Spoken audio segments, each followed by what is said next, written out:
बीसलपुर का ऐतिहासिक रामलीला मेला भी आपकी अध्यक्षता में ही होगा कि मुस्लिम समाज ने आपको चुनाव में वोट नहीं दिया। जनता कह रही है कि इसी को लेकर आपने धार्मिक स्थलों के पास 33 दुकानें बंद कराई, क्या ये कारण है? जी तो भैया मैं हिंदू हूँ तो हिंदू हूँ, उसमें कोई किसी की दिक्कत है तो मैं क्या करूँ। लेकिन 10वां स्थल नगर पालिका ने अपने कब्जे में लिया है, उसको लेकर आप क्या कहेंगे? 10वां स्थल नगर पालिका ने अपने कब्जे में नहीं लिया। 10वां स्थल हमेशा नगर पालिका का ही था। चाहे मेरे चुनाव जीतने के बाद राम मंदिर अयोध्या बसें भेजी जानी हो हर वार्ड से। नमस्कार, यूपी अपडेट देख रहे हैं आप और मैं हूं आपके साथ आशुतोष मिश्रा।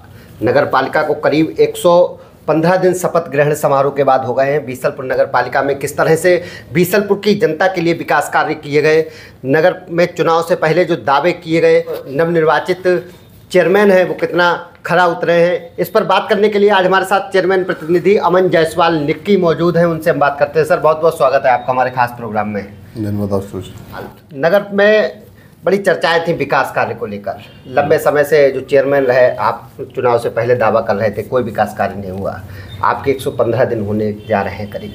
किस तरह से विकास कार्य को लेकर आपने खाका तैयार किया है? 7.5 करोड़ रुपए की कार्य योजना जो है जी, जिलाधिकारी महोदय पिछले महीने में स्वीकृत कर चुके हैं। जो हमारी पहली बोर्ड की मीटिंग हुई थी उसमें जो भी प्रस्तावित कार्य थे वो सारे जो है स्वीकृत हो चुके हैं। उन पर सब पे लगभग काम शुरू हो चुका है। उन कार्यों के मैं नाम भी आपको बता देता हूँ ताकि लोगों को पता रहे, और उन पर कुछ मैं कहना भी चाहता हूँ लोगों से ताकि लोगों का थोड़ा ध्यान रहे उधर। तो ये टोटल जो है सड़कें हैं 1,19,68,731 रुपए की। 24 जो है वो वाटर कूलर लग रहे हैं। 24 वाटर कूलर जो सोलर से संचालित होंगे, सोलर सिस्टम से संचालित होंगे, जिसकी बोरिंग जो है वो 200 फीट की होगी। और उसमें अपोलो का पाइप हम लोगों ने मतलब चूज किया कि अपोलो का पाइप लगना चाहिए उसमें। और उसमें जो है ब्लू स्टार का जो है मशीन जो है फ्रीजर की, वो ब्लू स्टार की रहेगी। मतलब जो बेहतर से बेहतर काम होता है। 2 चीज़ें इसमें मेन होती हैं, एक तो स्ट्रक्चर मेन होता है, बोरिंग मेन होती है, और आपका फ्रीजर मेन होता है, और टैंक मेन होता है। तो टैंक 2 कंपनियों के हमने सजेस्ट किए हैं। एक आता है सिंटेक्स का जी, और एक आता है वाटर कूलर उसका गंगा का।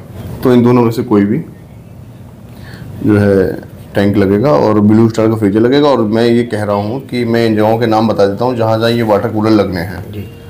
जैसे ईदगाह चौराहे पे लगना है, बीसलपुर बस स्टैंड पे लगना है, 12 पत्थर चौराहे पे लगना है, मुंसिफ कोर्ट में लगना है, तहसील परिसर में लगना है, गुलेश्वरनाथ मंदिर के बाहर लगना है, बड़े चौराहे के आसपास लगना है, गाजी कमाल साहब मजार शरीफ के पास लगना है, दुबे मोहल्ले में भट्टी के 5 नंबर भट्टी के पास लगना है, रेलवे स्टेशन पे लगना है, बाजार कटरा में लगना है, और सरकारी अस्पताल में लगना है, नगर पालिका में लगना है, रामपुरा रोड पर लगना है, और डॉक्टर नागेश पाठक चौराहे पे लगना है। और हमारा सबसे बड़ा विषय रहता है, शमशान भूमि पे हम लोग जाते थे, 2-2 घंटे को जाते थे, तो वहाँ पानी वानी पीने का कोई भी सरकारी नलों का पानी और नल पानी ठीक नहीं था उसमें। तो वहाँ भी जो है दोनों शमशान गृह भी हमने ले लिए हैं। जो सरकारी नल है हमारे, जो पुराने चेयरमैनों ने या ठेकेदारों ने जो भी करा हो, मुझे उसमें नहीं जाना, बताते ही हैं कि 60-60, 70-70 फीट की बोरिंग पे सरकारी नल लगा दिए। और जबकि सरकार का मानक 150 के आसपास है, तो मैंने इसको 200 के आसपास कर दिया है कि 200 फीट की बोरिंग होगी इन सरकारी नलों पे भी। तो वार्ड नंबर 1 से लेके 25 वार्डों में करीब 90 सरकारी नल जो हैं वो रिबोर होंगे। तो जैसे मैं सब जगह नहीं रह सकता, सब जगह कर्मचारी नहीं रह सकते, तो कुछ जनता को भी जैसे जिसके जहाँ पे पड़ोस में काम हो रहा है, तो देख लिया कि जब पाइप पड़े, ठेकेदार जब पाइप डाले, तो वहाँ पे जो है जनता के जो मौजूद लोग होंगे वो हम तय कर देंगे कि ठेकेदार को इन लोगों के सामने पाइप डालना है। ऐसे ही नहीं कि मतलब कोई सा भी किसी भी कंपनी का फर्जी पाइप ले आया और उसने डाल दिया और हो गई बोरिंग, ऐसा नहीं होगा। अपोलो का पाइप उसको डालना पड़ेगा, जस्टिफाइड कंपनी पेड बिल होगा, उसके बाद ही नगर पालिका उसको भुगतान करेगी। इसी तरीके की ये लोग नालायकी पहले करते थे। भोगापुर चौराहे पे वाटर कूलर लगेगा, नगर पालिका का एक बारात घर है उसमें लगेगा, बिजली घर के निकट लगेगा, दुबे तालाब पर लगेगा, बख्तावर लाल चौराहे पे लगेगा, नवल्टी चौराहे पे लगेगा। और पानी के टैंकर ले जाने हेतु जो है एक ट्रैक्टर मंगाया है नया। 4 मैंने टैंकर मंगाए स्टील के पानी का। पहले आपने देखा होगा नगर पालिका में लोहे के टैंकर हुआ करते थे, बिल्कुल अभी भी हैं। तो उसके लिए हमने 4 स्टील के टैंकर मंगाए। कहीं भंडारा होता है, कहीं पूजा पाठ का कोई कार्यक्रम होता है, या किसी गरीब आदमी के घर में शादी होती है, तो वो नगर पालिका से पानी का टैंकर मंगाता है। 4 स्टील के टैंकर हमने पानी के 3-3 हज़ार लीटर के मंगाए हैं। उसके अलावा 2 ट्रैक्टर हमने नगर की सफाई के लिए नए मंगाए हैं जो कि आ चुके हैं। हाइड्रोलिक ट्राली मंगाई है जिसमें कूड़ा पड़ के जाएगा। गीली सील्ट उठाने के लिए जो कीचड़ वगैरह जो होती है उसको उठाने के लिए हम लोगों ने 50 ट्रालियाँ मंगाई हैं। डोर टू डोर गीला और सूखा कूड़ा उठाने के लिए हम लोगों ने 50 ट्रालियाँ मंगाई हैं। हरा और नीला 40 लीटर वाला डस्टबिन बीसलपुर के 15,000 घरों में प्रत्येक घर में 2-2 डस्टबिन दिए जाएंगे, जिससे आपके घर का कचरा जो है वो उसमें आप रखेंगे और सुबह सफाई कर्मचारी आपके दरवाजे से वो उठा के अपनी ठेलिया में डालेगा और अपना चलता बनेगा। तो 30,000 डस्टबिन हमने मंगाए हैं वो वाले। अमन जी, यदि सड़कों की बात की जाए तो सड़कों को लेकर आपने खाका तैयार किया है। सड़कों की आपने बात की, वार्ड नंबर 5 में राधे पाठक के मकान से अशोक जोशी के मकान तक सीसी रोड का निर्माण है। ये 9,10,607 रुपये की लागत से बन रहा है। और आप लोग देखिएगा कि अगर कोई भी गलत काम हो तो मुझे बताइएगा ठेकेदार के द्वारा। जी। शिवरानी के मकान से वीरेंद्र रवि के मकान से बुद्ध सेन के मकान तक एवं जगदीश के मकान से नीम वाले थान से होते हुए चन्नी लाल के मकान तक सीसी रोड का निर्माण वार्ड नंबर 4 में ये 11,17,125 रुपये का हो रहा है। वार्ड नंबर 2 में बुद्ध सेन किराना स्टोर एवं मठिया से होते हुए गया प्रसाद के मकान तक सीसी रोड का निर्माण कार्य ये आपका 10,57,473 रुपये का हो रहा है। नंबर 2 चुन्नी लाल के मकान से हरिशंकर के मकान तक इंटरलॉकिंग का कार्य ये 4,14,011 रुपये का है। वार्ड नंबर 3 में पिंटू के मकान के निकट से नहर के निकट तक इंटरलॉकिंग का कार्य वार्ड नंबर 3 ये 9,60,779 रुपये का है। अंकुश मिश्रा के मकान से पिंकू दुबे के मकान तक इंटरलॉकिंग कार्य वार्ड नंबर 5 ये 4,84,806 रुपये का है। और गंगवार पेंट स्टोर से हरिओम के मकान तक इंटरलॉकिंग का कार्य ये कार्य 10,15,233 रुपये का है। जी। प्रभात मिश्रा के मकान के निकट से आशुतोष मिश्रा के मकान तक नाला निर्माण का कार्य आप ही के वार्ड में है। वार्ड नंबर 8 तो ये 13,51,992 रुपये से हो रहा है। लोकेश पंडित जी के प्लाट से SR क्लिनिक के निकट तक इंटरलॉकिंग का कार्य वार्ड नंबर 9 ये 17,21,057 रुपये का है। पानी की निकासी हेतु जगह जगह नाली नाले मरम्मत आदि जो डिपे ओपे हम लोग जो कस्बे में टूटी हैं उसके लिए 18,88,245 रुपया दिया गया है।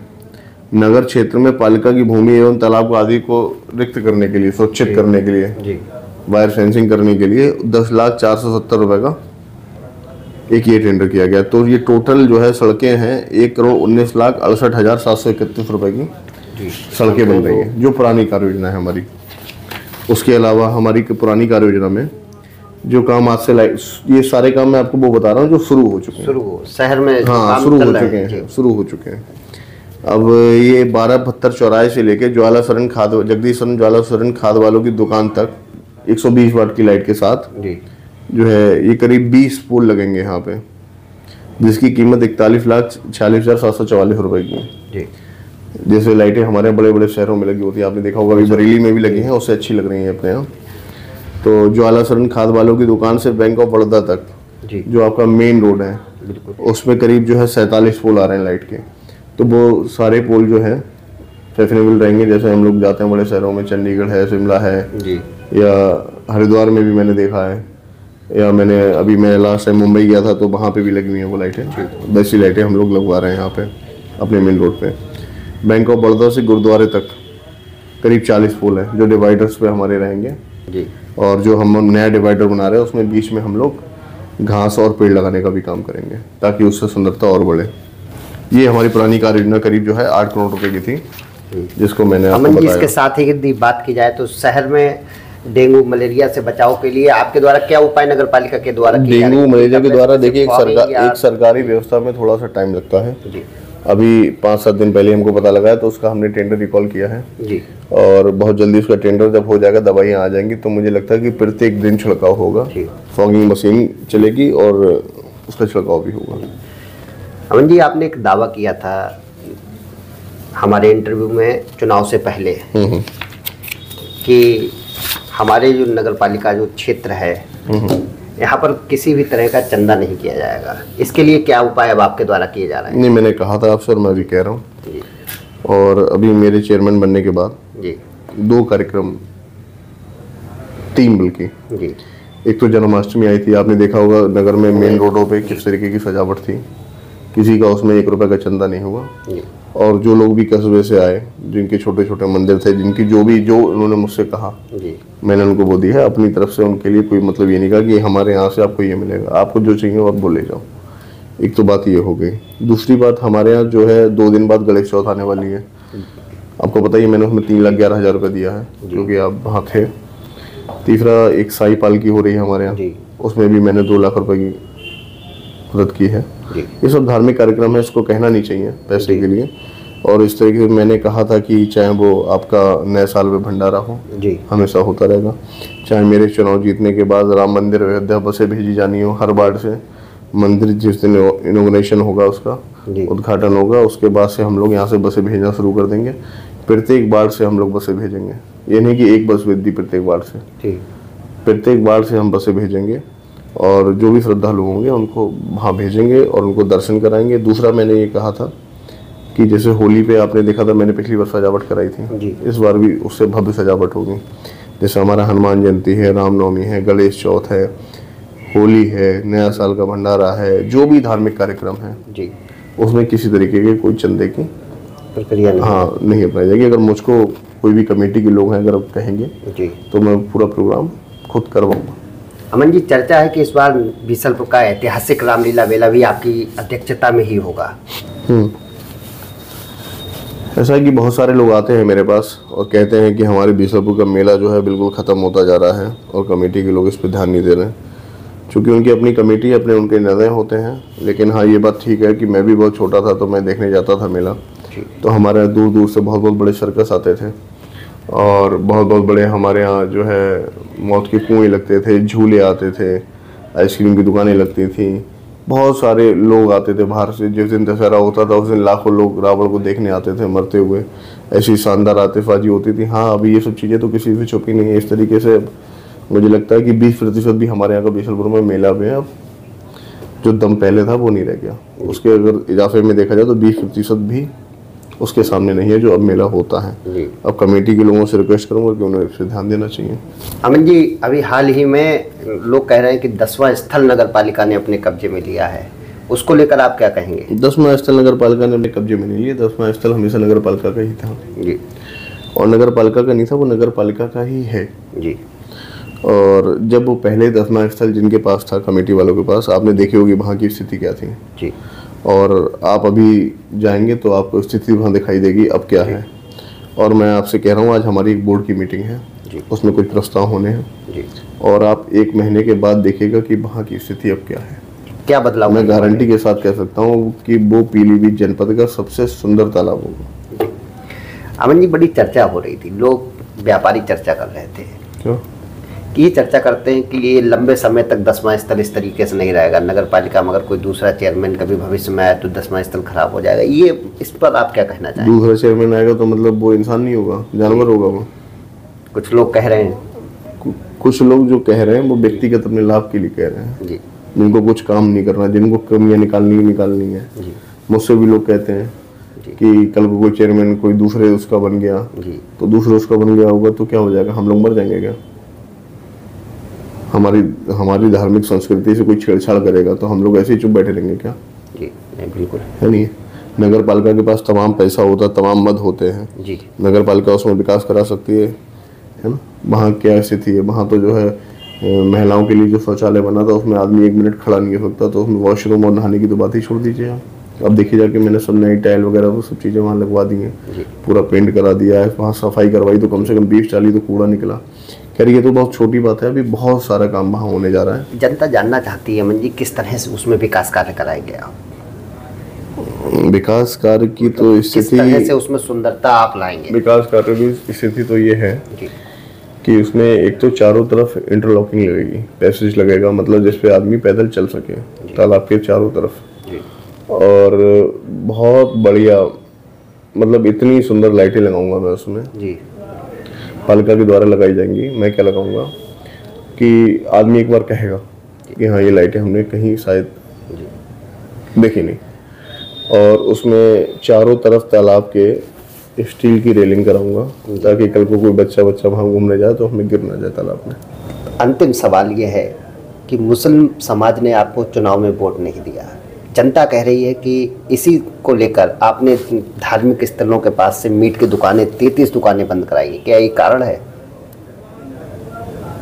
नहीं, मुस्लिम समाज ने मुझे वोट नहीं दिया है, इसका धार्मिक स्थल की दुकानों से कोई मतलब ही नहीं है। मेरे मंदिर के बगल में अगर कोई मीट की दुकान खुलेगी जी और उसका गलत तरह से अगर कोई लाइसेंस जारी हो जाएगा तो मैं तो नहीं खुलने दूंगा। आपको जहाँ खोलनी है अपना खोलिए, लेकिन जो सरकार का मानक है, जो हमारे माननीय मुख्यमंत्री योगी आदित्यनाथ जी का आदेश है, शासन आदेश है, जो भी उसमें अगर उसका नियमों का पालन नहीं करेगा तो वो दुकानें बंद ही रहेंगी जी। तो उसमें वोट देना या वोट ना देने वाली कोई बात ही नहीं है जी। एक तरीके की लोग इमेज बनाना चाहते हैं कि मैं जानबूझ के ये सब काम करता हूँ, अगर उनको लगता है तो ठीक है जी। अमन जी, हिंदुत्व की छवि आपकी सामने आती रहती है कि आप हिंदुत्व की भावना को लेकर आगे बढ़ रहे हैं। आरोप लगाए जा रहे हैं आप पे कि आप मुस्लिम समाज को नकार रहे हैं। जैसे अभी नगर पालिका में दुकानें खाली कराई गई, तब भी चर्चा रही कि मुस्लिम समाज की अधिक दुकानें थी। अब आपने मीट की दुकानें बंद कराई, वो भी मुस्लिम समाज का ही नुकसान है। क्या मतलब ऐसा लग रहा है कि नगर पालिका की दुकानें इसलिए खाली कराई गई थी क्योंकि नगर पालिका में जो है हमको नई बिल्डिंग बनानी है, नया कॉम्प्लेक्स बनाना है जी। अब वहाँ पे मुस्लिम थे या हिंदू थे, अब मुझे से क्या मतलब। और रही बात हिंदू होने की और मुसलमान होने की जी, तो भैया मैं हिंदू हूँ तो हिंदू हूँ, उसमें कोई किसी की दिक्कत है तो मैं क्या करूँ, हिंदुत्व की बात करूँ। भैया हिंदू हूँ तो क्या बुरी बात है उसमें। एक बयान आपका बहुत वायरल हुआ था अमन जी, आपको ध्यान हो कि दक्षिण वाले कह रहे थे कि गणेश चौराहा बनना चाहिए, उसको लेकर कुछ कहेंगे? कहा तो था उन लोगों ने, लेकिन मैंने ऐसा कोई बयान नहीं दिया था। अब वो कह रहे हैं लगातार और अभी भी कह रहे हैं लगातार, तो शासन में प्रस्ताव बना के भेजा जाएगा। अगर सरकार मंजूरी देगी तो हो जाएगा, क्या दिक्कत है उसमें। तो हमारे साथ चेयरमैन प्रतिनिधि अमन जायसवाल जी मौजूद थे। आपने देखा किस तरह से हमारे सवालों के विभागी से उन्होंने जवाब दिए हैं। बीसलपुर की रामलीला से जुड़ा हुआ सवाल हो या बीसलपुर की जन समस्या से जुड़ा हुआ सवाल हो, सभी सवाल यूपी अपडेट ने अमन जायसवाल जी से पूछे और सभी सवालों का उन्होंने उत्तर दिया है। तमाम खबरों को देखने के लिए आप इसी तरह बने रहिए यूपी अपडेट पर।